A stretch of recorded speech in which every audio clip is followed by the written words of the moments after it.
One. Please welcome Truecar.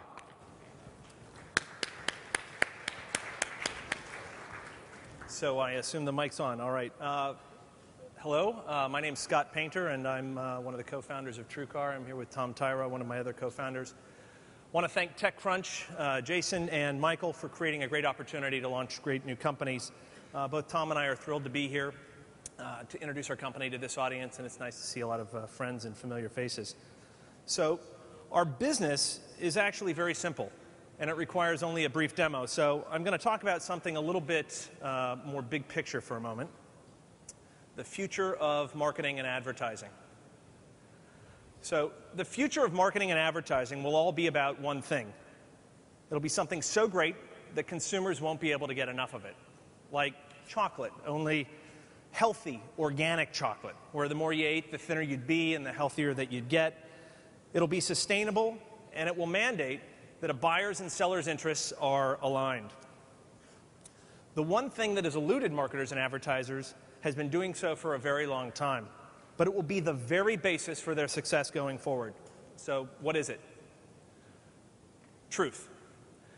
Now, I assume convincing this audience of something so lofty would be a bit of a challenge, so I want to stress test the idea in an industry that is least associated with truth: automotive retail. And to give you an example of its power, I'm going to show you how this will work in car buying.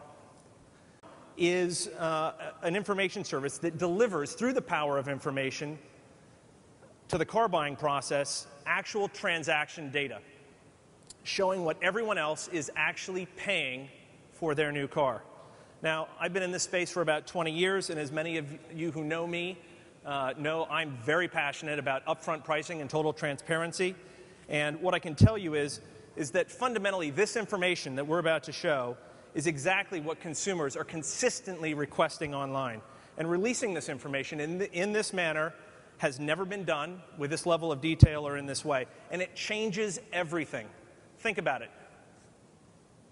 Buying a car is one of the most time-consuming and frustrating retail experiences that we all share. Why?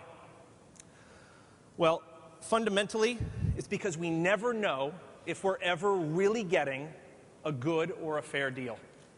And it's also because we fundamentally don't trust car salesmen and we don't have good information. That said, Americans purchase nearly 15 million new cars every year from 40,000 franchise car dealers. And interestingly, each of these car dealers are selling the same commodity. The BMW 5 Series that you buy in Beverly Hills is the same BMW 5 Series that you buy in St. Louis, Missouri. You'd think that you could go to either dealership and get the same price. Yet the reality is that we could all go into the same dealership on the same day, buy an identical product from the exact same salesperson, and we would all pay a different price. And in some cases, thousands different. The only way to know if you're getting a fair deal today on a car is to go to a dealer, get a price, then go to two other dealers and triangulate a fair deal. Well, it doesn't have to be that way anymore. And this is where Truecar comes in. Truecar is simply about information, and it's going to introduce total transparency to the car buying process so that car buyers and car sellers have access to the same information. It's statistically accurate, unimpeachable information.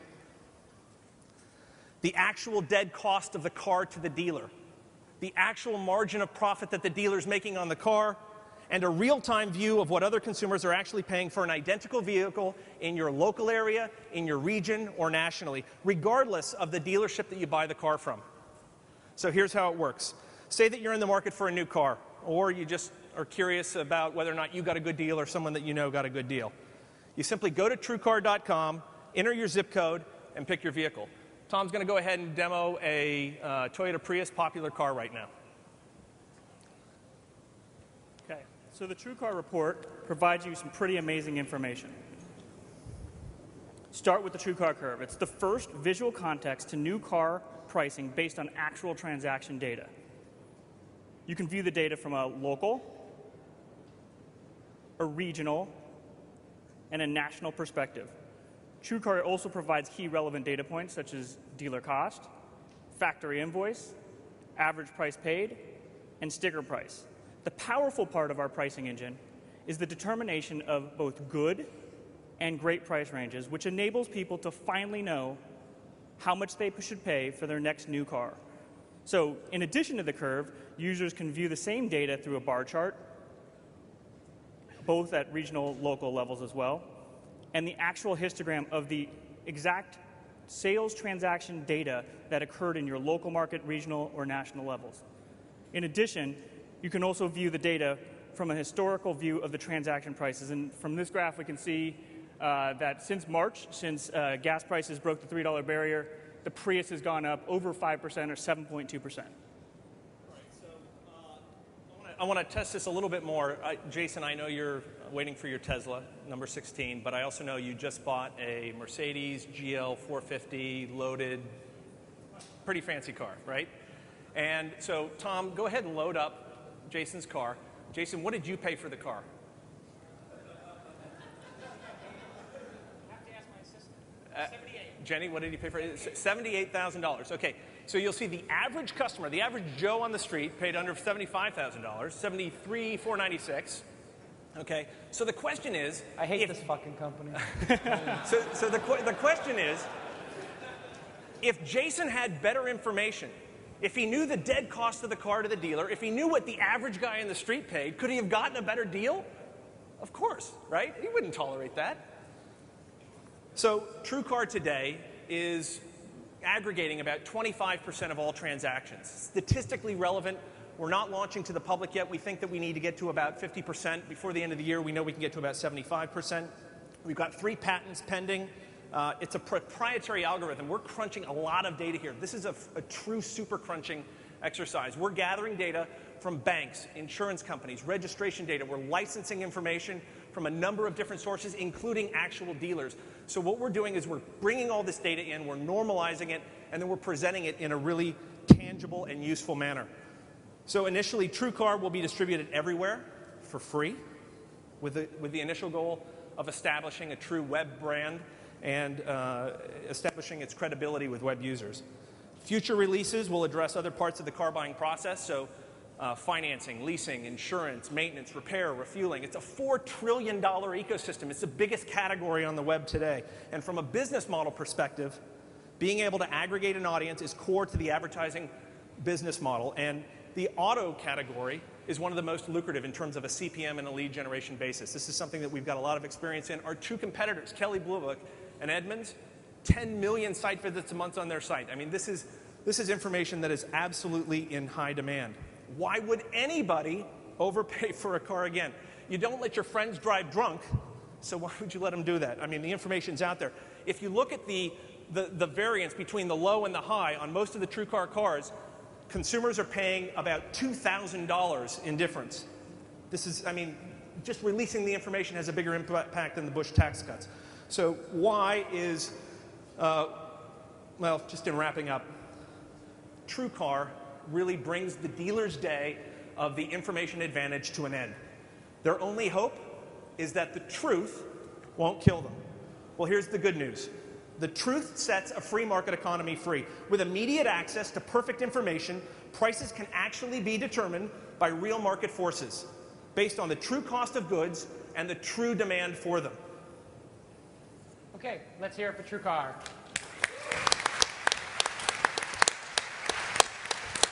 So, thanks for getting me really depressed. And Jeff, thoughts? I can see you're chomping at the bit. Right into the microphone. I was laughing at your views on the company that you expressed earlier. I thought you did a nice job. I liked the initial story. I liked the focus on truth. And I liked the way you kept tying it back to that. In this particular instance, it was almost too much broader story, not enough on the specifics. So I have a series of questions here that I think some of the guys would be interested in understanding as well. One is source of data. This is going to be it's made or broken on source of data. We kept asking one another, where are they getting the data from? And you answered it at one point. You said banks, insurance companies, et cetera. That seems like that's going to require approval from the folks who have actually purchased the car. If it doesn't, I think it's going to upset the folks who have purchased the car. And this is the dealer's worst nightmare. So they certainly don't want that data floating around. Sure. So this is where a lot of experience comes in. So I've been in this space for a long time. I was one of the co-founders of Cars Direct. I mean, I've had a long passion for this, and I can just tell you, looking at the data, this just hasn't been available before. Dealers today are digital. This data is not personally identifiable, but it is completely available to us through a number of different licensed sources. The problem is it's very complicated. You not only have to take the data, but you have to normalize it, and you have to then connect it to the millions of potential configurations of car.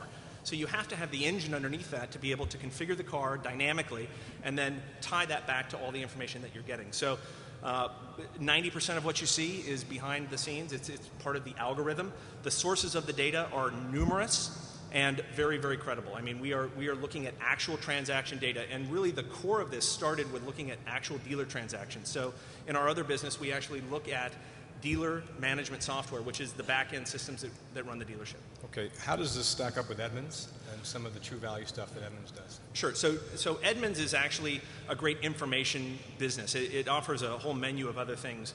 It's not specifically a pricing tool, and at the end of the day, their customer is the dealer. So to some degree, it's interpreted information. But what they do with their TMV data, they give you one single data point, but it doesn't tell you whether that the high and the low is thousands of dollars or hundreds of dollars. So you really don't know how to use that to negotiate or interpret a good deal or a fair deal.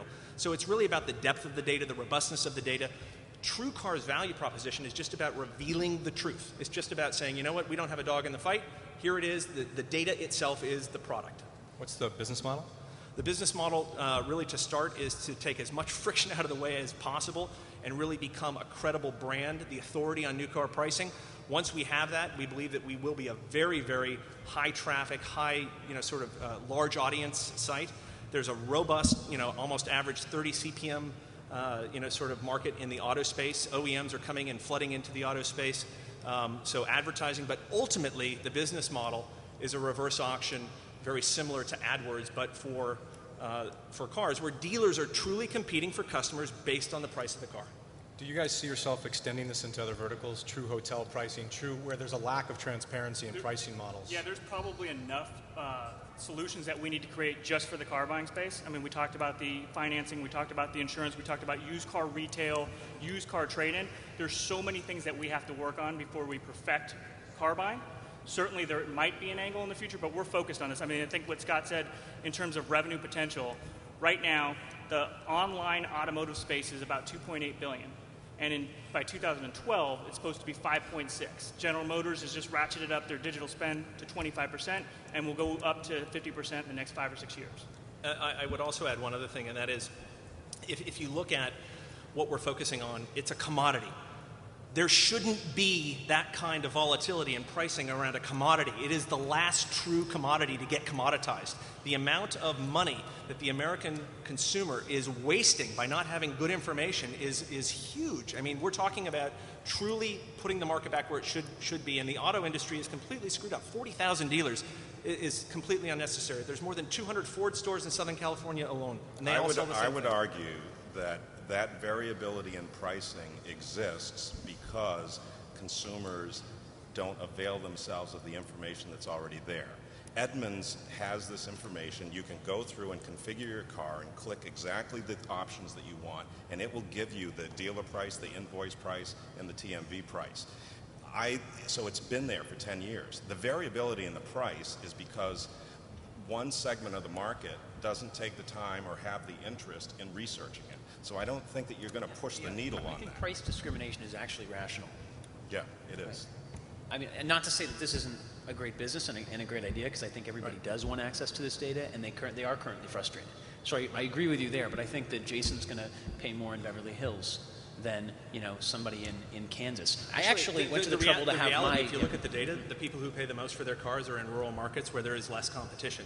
So perfect information actually does, and the car industry is finally at a point where the car is a commodity. It hasn't been that way for a long time. So the car should be treated like a commodity, and I would absolutely take on the issue that this information at this level of detail and insight has been out there. It is not out there, and this is not information that's being presented with a dog in the fight. There is no bias to the data. It's not interpreted data. It is just statistically there.